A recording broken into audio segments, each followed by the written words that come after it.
The Story of a Soul by Saint Thérèse of Lisieux. Chapter 7. The Little Flower Enters the Carmel. Monday, April 9th, 1888, being the Feast of the Annunciation, transferred from Passiontide, was the day chosen for me to enter the Carmel. On the evening before, we were gathered around the table where I was to take my place for the last time. These farewells are in themselves heart-rending, and just when I would have liked to be forgotten, I received the tenderest expressions of affection, as if to increase the pain of parting.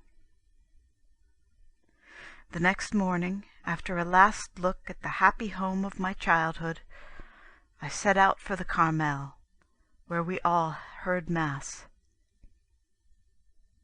At the moment of communion, when Jesus had entered our hearts, I heard sobs on all sides.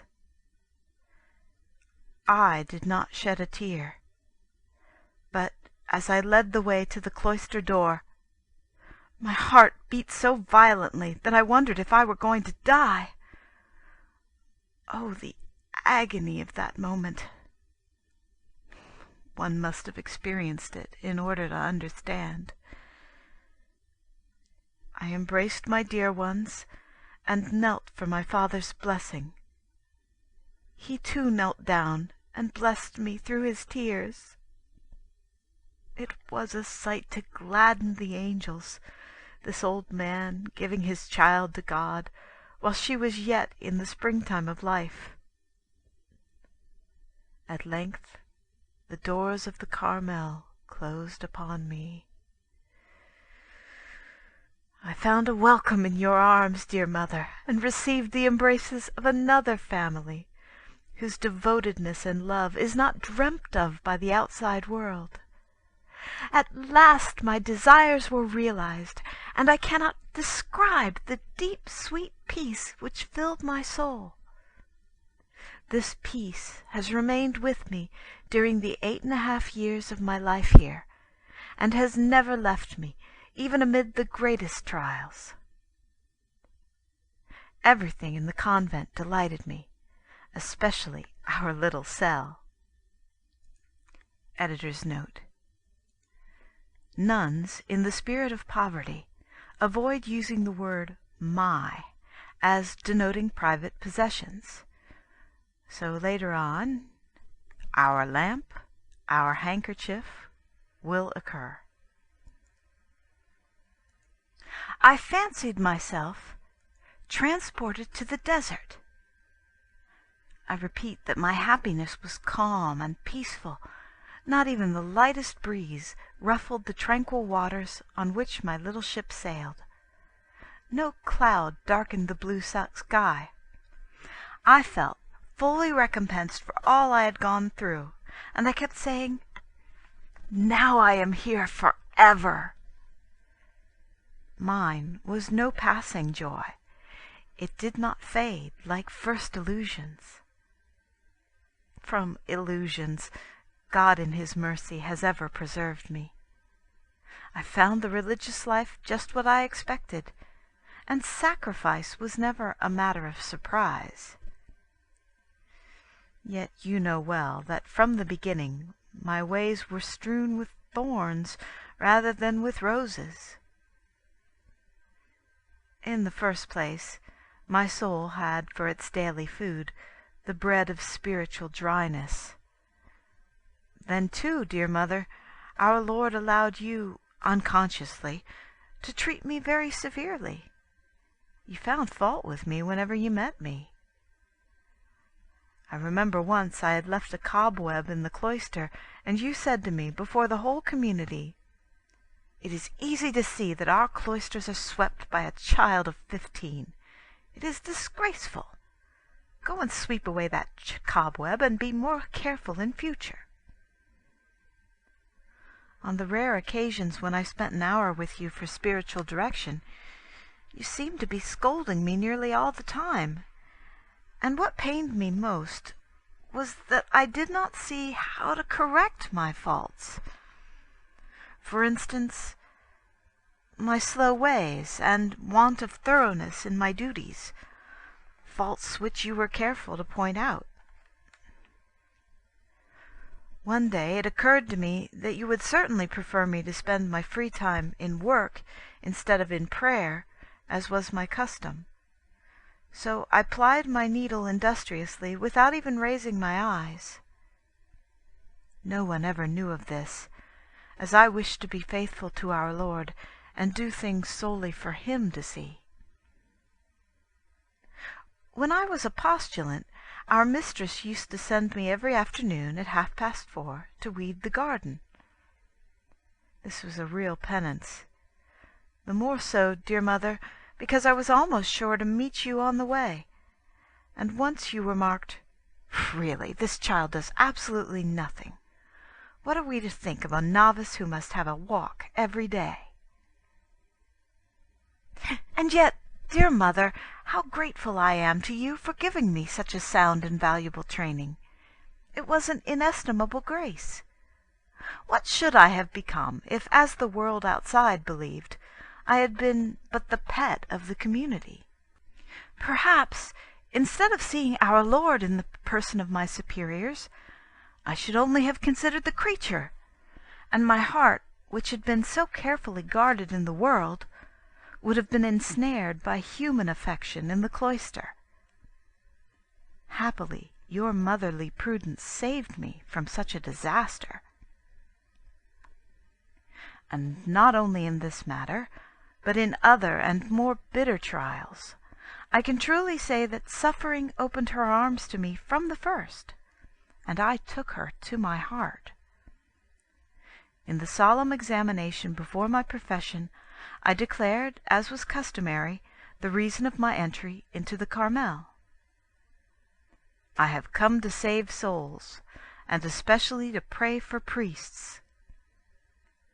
One cannot attain the end without adopting the means, and as our Lord made me understand that it was by the cross He would give me souls, the more crosses I met with, the stronger grew my attraction to suffering. For 5 years this way was mine, but I alone knew it. This was precisely the flower I wished to offer to Jesus, a hidden flower which keeps its perfume only for heaven.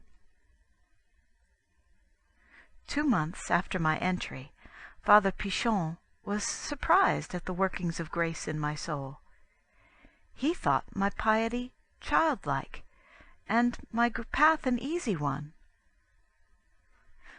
My conversation with this good father would have brought me great comfort, had it not been for the extreme difficulty I found in opening my heart. Nevertheless, I made a general confession, and after it he said to me, "Before God, the Blessed Virgin, and angels, and all the saints, I declare that you have never committed a mortal sin. Thank God for the favors He has so freely bestowed on you, without any merit on your part." Without any merit on my part, that was not difficult to believe. Fully conscious of my weakness and imperfection, my heart overflowed with gratitude. I had distressed myself, fearing that I might have stained my baptismal robe. And this assurance, coming as it did from the lips of a director, a man of wisdom and holiness, such as our mother Saint Teresa had desired, seemed to come from God Himself. Father Pichon added, "May our Lord always be your superior and your novice master." And indeed He ever was, and also my director. In saying this, I do not mean to imply that I was not communicative with my superiors. Far from being reserved, I tried to be always like an open book. Our mistress was a true saint, the perfect type of the first Carmelites, and I seldom left her side, for she had to teach me how to work. Her kindness was beyond words. I loved and appreciated her. And yet my soul did not expand. I could not explain myself. Words failed me. And so the time of spiritual direction became a veritable martyrdom. One of the older nuns seemed to understand what I felt, for she once said to me during recreation, "I should think, child, you have not much to tell your superiors." "Why do you think that, dear mother?" I asked. "Because your soul is very simple. But when you are perfect, you will become more simple still. The nearer one approaches God, the simpler one becomes." This good mother was right.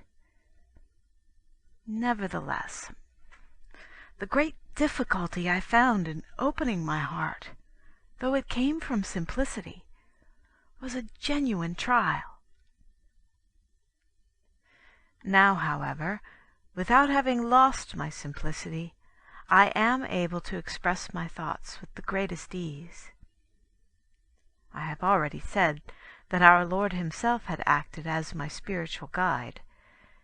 Hardly had Father Pichon become my director when his superiors sent him to Canada. I was only able to hear from him once in the year. So now the little flower which had been transplanted to the mountain of Carmel quickly turned to the Director of Directors, and unfolded itself under the shadow of his cross, having for refreshing dew his tears, his precious blood, and for radiant sun, his adorable face. Until then I had not appreciated the beauties of the holy face.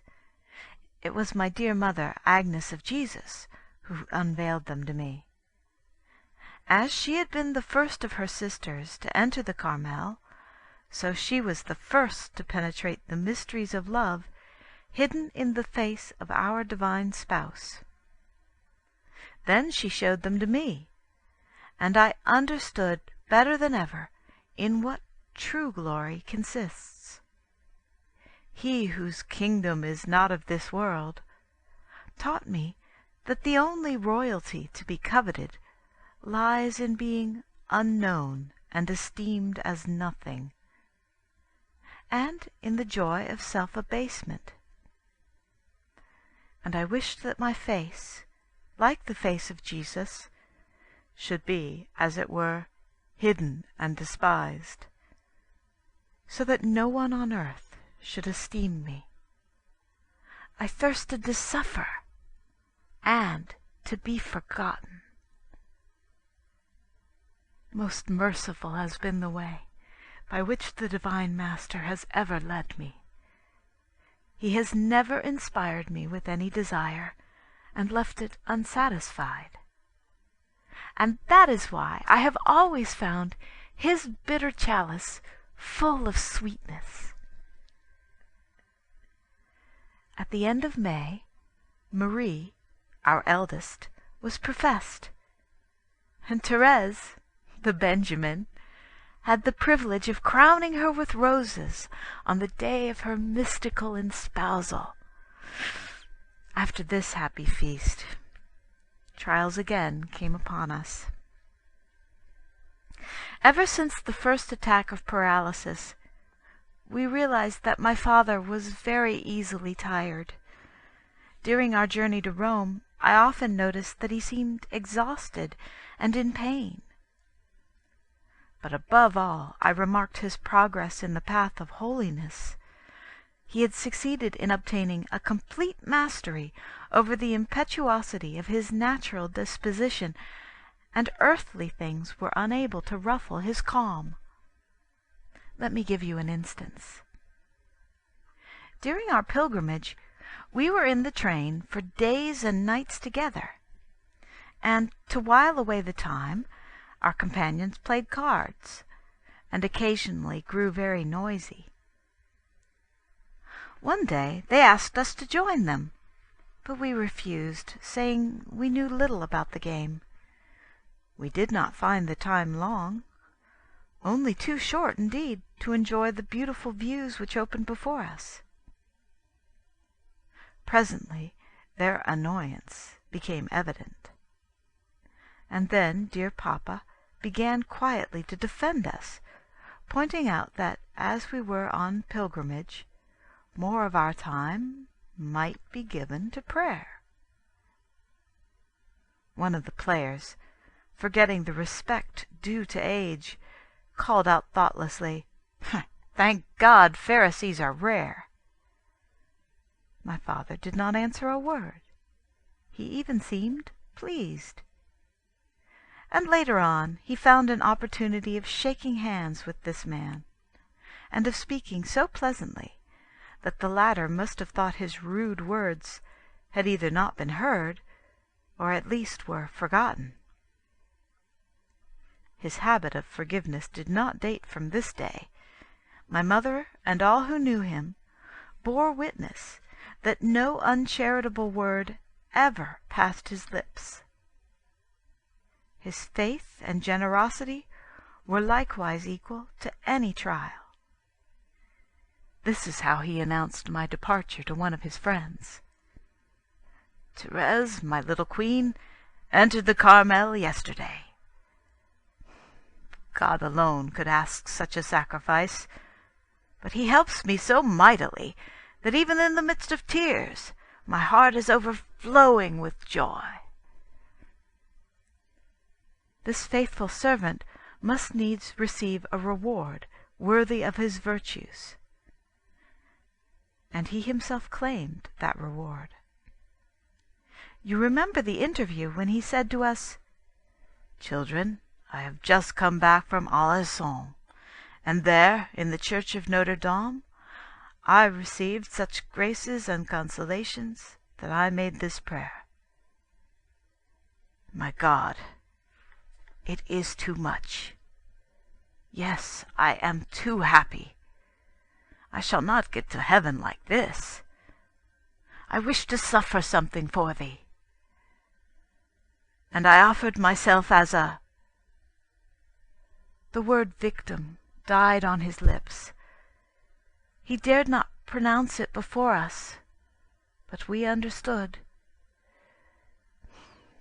You know, dear mother, the story of our trial. I need not recall its sorrowful details. And now my clothing day drew near. Contrary to all expectations, my father had recovered from a second attack, and the bishop fixed the ceremony for January 10th. The time of waiting had been long indeed, but now what a beautiful feast! Nothing was wanting, not even snow. Do you remember my telling you, mother, how fond I am of snow? While I was still quite small, its whiteness entranced me. Why had I such a fancy for snow? Perhaps it was because, being a little winter flower, my eyes first saw the earth clad in its beautiful white mantle. So on my clothing day I wished to see it decked like myself in spotless white. The weather was so mild that it might have been spring, and I no longer dared hope for snow. The morning of the feast brought no change, and I gave up my childish desire as impossible to be realized. My father came to meet me at the enclosure door, his eyes full of tears, and pressing me to his heart exclaimed, "Ah, here is my little queen!" Then, giving me his arm, we made our solemn entry into the public chapel.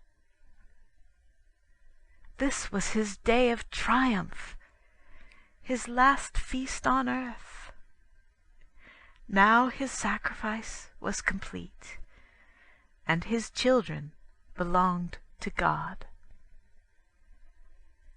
Celine had already confided to him that later on she also wished to leave the world for the Carmel. On hearing this, he was beside himself with joy. "Let us go before the Blessed Sacrament," he said, "and thank God for all the graces he has granted us, and the honor he has paid me in choosing his spouses from my household. God has indeed done me great honor in asking for my children. If I possessed anything better, I would offer it to him." That something better was himself. And God received him as a victim of Holocaust. He tried him as gold in the furnace, and found him worthy of himself.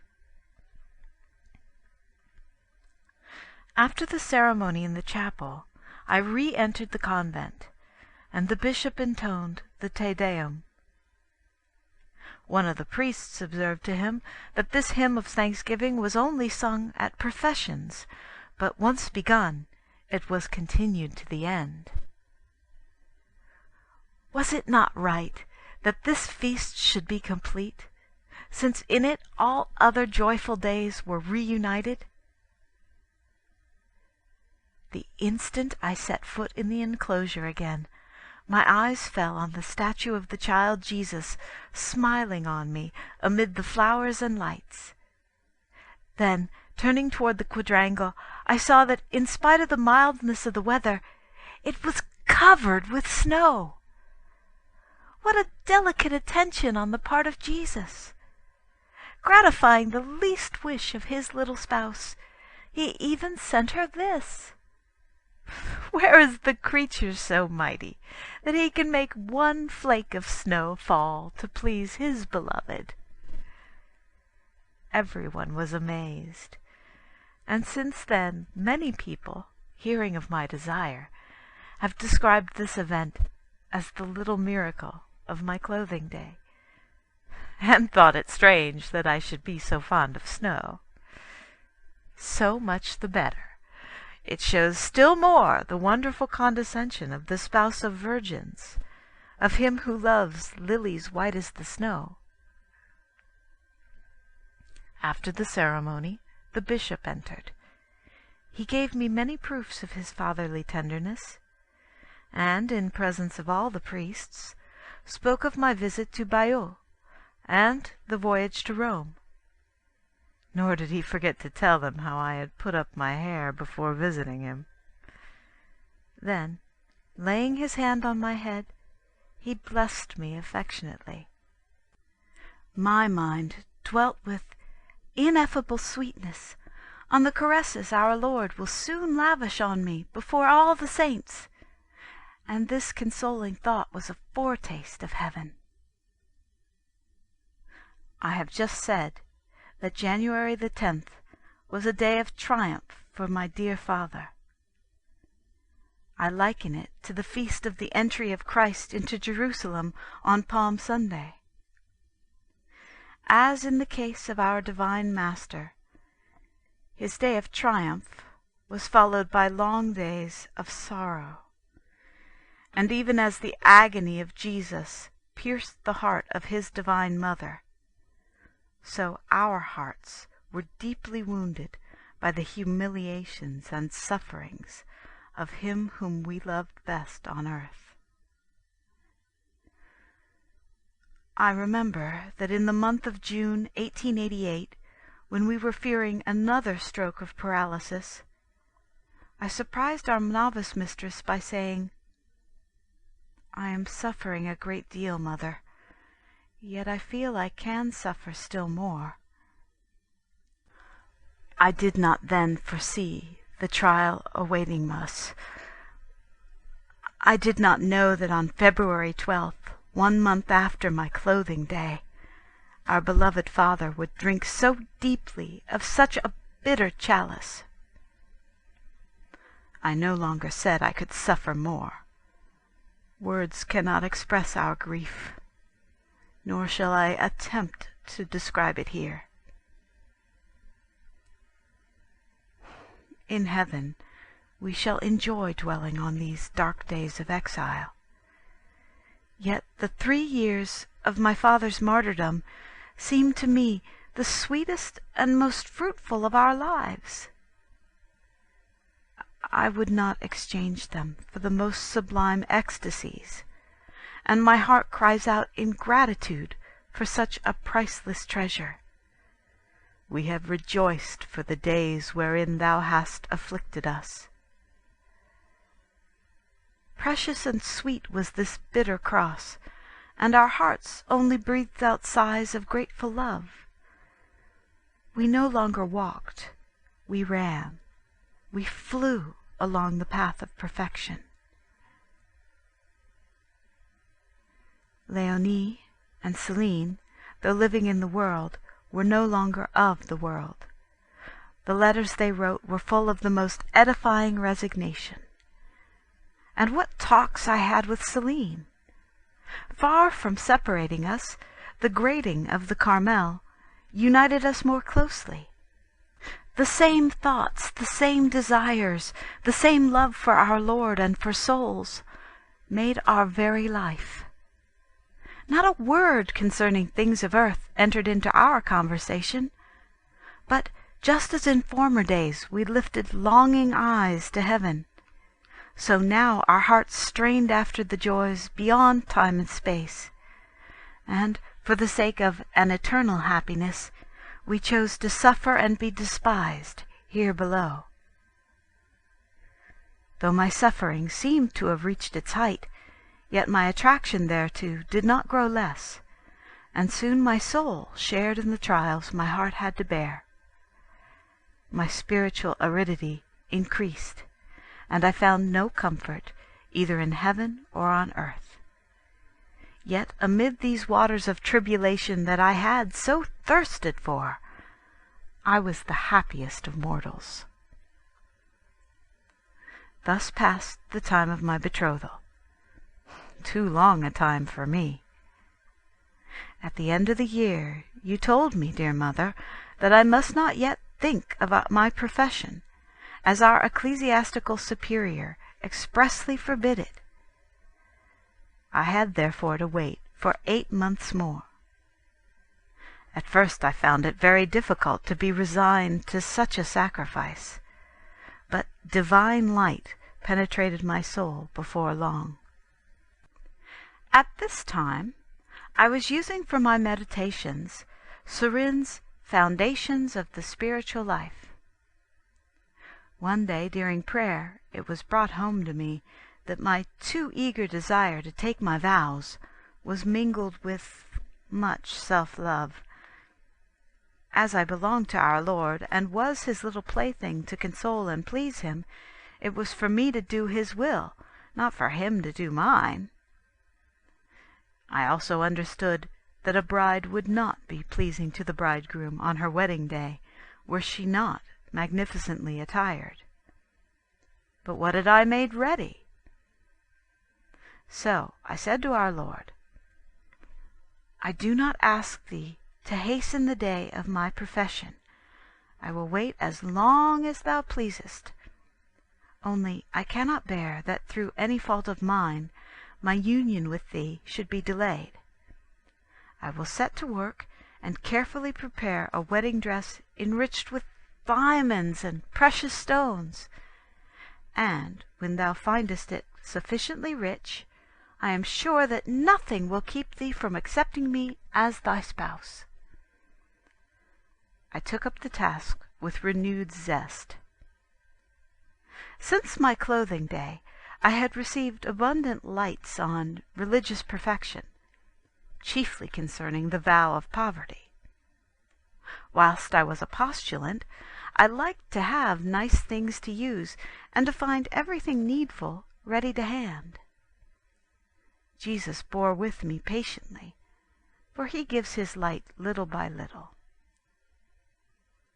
At the beginning of my spiritual life, about the age of 14, I used to ask myself how, in the days to come, I should more clearly understand the true meaning of perfection.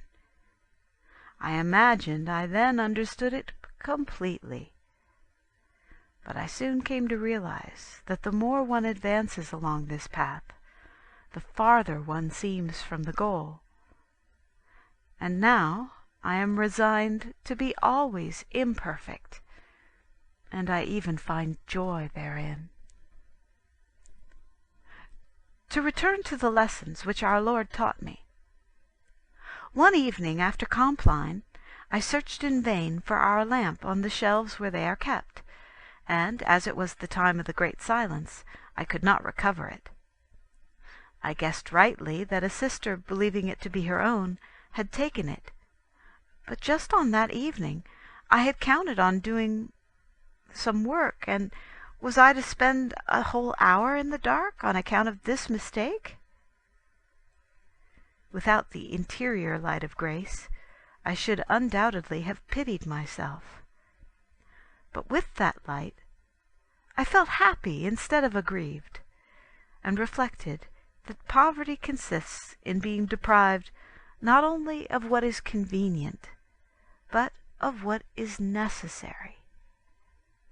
And in this exterior darkness, I found my soul illumined by a brightness that was divine. At this time I was seized with a craving for whatever was ugly and inconvenient, and was thus quite pleased when a pretty little jug was taken from our cell, and a large chipped one put in its place. I also tried hard not to make excuses, but I found this very difficult, especially with our mistress. From her I did not like to hide anything. My first victory was not a great one, but it cost me a great deal. A small jar left behind a window was found broken. No one knew who had put it there, but our novice mistress was displeased, and thinking I was to blame in leaving it about, told me I was very untidy, and must be more careful in future. Without answering, I kissed the ground and promised to be more observant. I was so little advanced in virtue that these little sacrifices cost me dear, and I had to console myself with the thought that at the day of judgment all would be known. Above all, I endeavored to practice little hidden acts of virtue. Thus I took pleasure in folding the mantles forgotten by the sisters, and I sought for every possible occasion of helping them. One of God's gifts was a great attraction toward penance, but I was not permitted to satisfy it. The only mortification allowed me consisted in mortifying my self-love, and this did me far more good than bodily penance would have done. However, Our Lady helped me with my wedding dress, and as soon as it was finished, every obstacle vanished, and my profession was fixed for September 8th, 1890. All that I have set down in these few words would take many pages to relate, but those pages will never be read on earth. Notes. Léonie, having entered an order too severe for her delicate health, had been obliged to return home to her father. Later she became a visitation nun at Caen, and took the name of Sister Frances Teresa. Reader's note. You probably get that the diamonds and precious stones and all that were actually sacrifices, but anyway, that's what they are. End of chapter 7.